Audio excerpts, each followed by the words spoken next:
Listen to me right now, because I have spent 90 years earning the right to say this to you. I am 90 years old, born in 1936 in Youngstown, Ohio, where the steel mills never slept, and neither did my parents.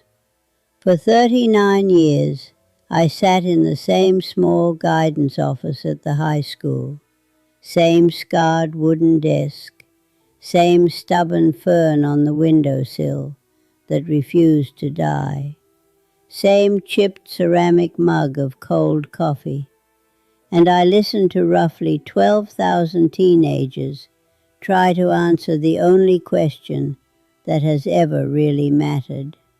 How do I live a life that is worth the years it takes to live it? I watch them walk in full of certainty and walk out full of doubt. I watch them come back years later, full of gratitude or carrying regrets so heavy they could barely speak. I watch them chase things that promised to fill them, but only hollowed them out more. I watch them discover, sometimes in the final possible moment, what actually matters. After burying my husband Donald, raising 3 children who sometimes hated me and sometimes saved me, seeing grandchildren become parents and great-grandchildren become toddlers who still believe I can run, here is the one quiet, stubborn truth I carry in my bones. Most of what you are chasing will not save you. Not because the effort is wrong, because the direction is wrong. Marcus Weber sat across from me in 1983, 17 years old, eyes swollen and red at 7 in the morning. He had starved himself down to bone, trying to make weight for a college wrestling scholarship. He had pushed away every friend he once trusted. He had forgotten why he even started chasing it. He got the scholarship. He quit after 1 semester and never stepped on a mat again. Marcus did not fail because he tried too hard. He failed because he was desperately trying to become someone he was never meant to be.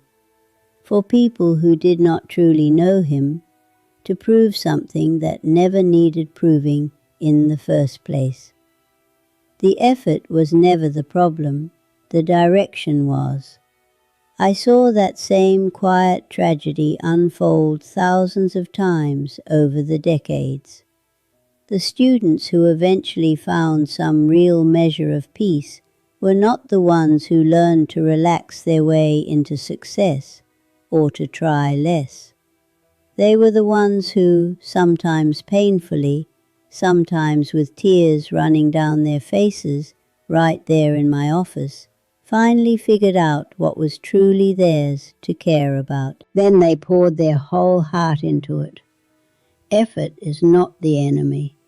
Misdirected effort is. Diane Calloway was only 15 in 1978 when her father walked out the night before without a word.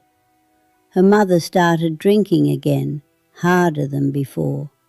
Her little brother began wetting the bed every night from the stress and fear. Diane could not control any of it. She could not make her father come home. She could not make her mother stop. She could not make the terror leave her brother's eyes.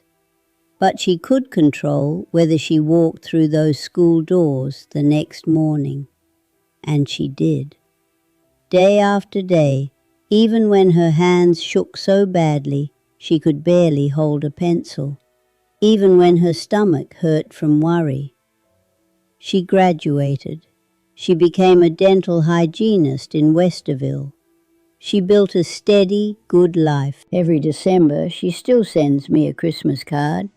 Same neat handwriting, same short note. Thank you for believing I could keep going. When everything is collapsing around you, you do not need a beautiful theory about what you can and cannot control. You need someone to look you straight in the eye and say, I know this is unbearable. I know you cannot fix it all today, but can you just do tomorrow? That single question carried more weight, saved more kids than any philosophy I ever read.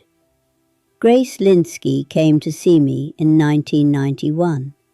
No honors classes, no sports letters, no grand college plans. But when she sat across from me, she was completely there. She listened like you were the only person in the building. She looked at you like she actually saw you. I remember thinking, that girl is going to be all right, no matter what path she takes. She is. She lives quietly in Granville now. She raises goats, makes small batch cheese, sells it at the farmer's market on Saturday mornings. She is one of the most peaceful people I have ever known. She did not chase some shiny, grand purpose.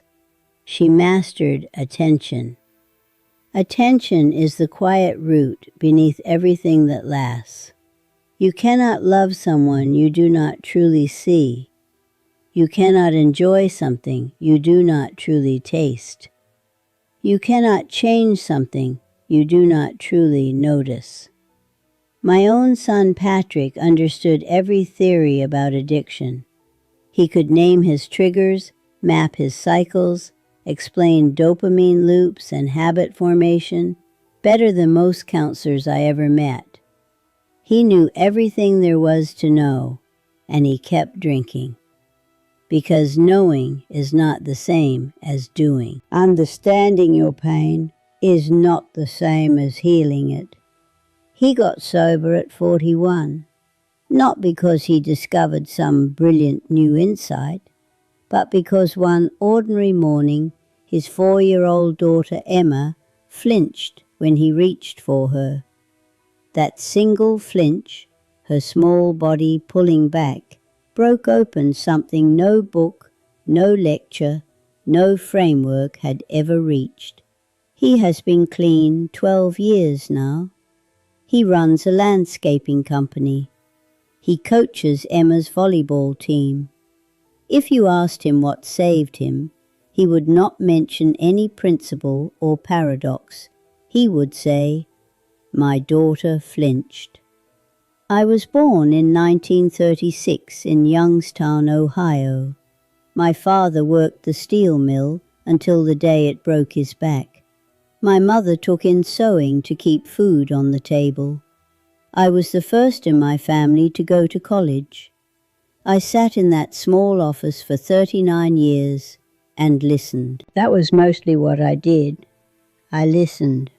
After 12,000 students, 54 years of marriage to Donald, 3 children, 7 grandchildren, 2 great-grandchildren, and a life that was ordinary in the most beautiful way, here is what I know. Life cannot be explained in 15 minutes. It cannot be explained in 15 hours. It probably cannot be explained at all. But it can be lived. And living it is the only explanation that matters. Life is not a set of puzzles to be solved. It is a long string of ordinary Tuesdays. It is Donald eating 2 eggs over easy every single morning for 30 years, asking how I slept, folding the sports section neatly before he left for the hardware store at 7:45. It is the way your mother laughs at her own terrible jokes, even when no one else does. It is noticing how the morning light falls across the kitchen table in a way it will never fall again, exactly the same. Close your eyes for just a moment, right now. Listen to the sounds around you, the hum of the fridge, the distant traffic, someone breathing nearby. Feel the weight of your body in the chair. That is life happening, not the explanation of it, the thing itself. So here is what I ask of you, not someday, not when you feel ready, but right now. Put this aside. Go find someone you love. Sit with them. Do not talk about goals or principles or how to fix your life. Just sit, look at them, really look. Notice how they hold their cup. Notice the small lines around their eyes when they smile. Notice the way they breathe when they think no one is watching. That is love. That is life. I kept a bowl of peppermints on my desk for 39 years. Every student who came in took one, some shyly, some greedily, some like it was the only sweet thing they would taste all day. Sometimes the smallest, most ordinary gesture is the one that keeps someone going. You do not need another insight. You need a peppermint.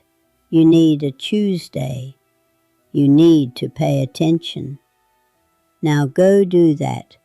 I'll still be here if you need me. I always have been.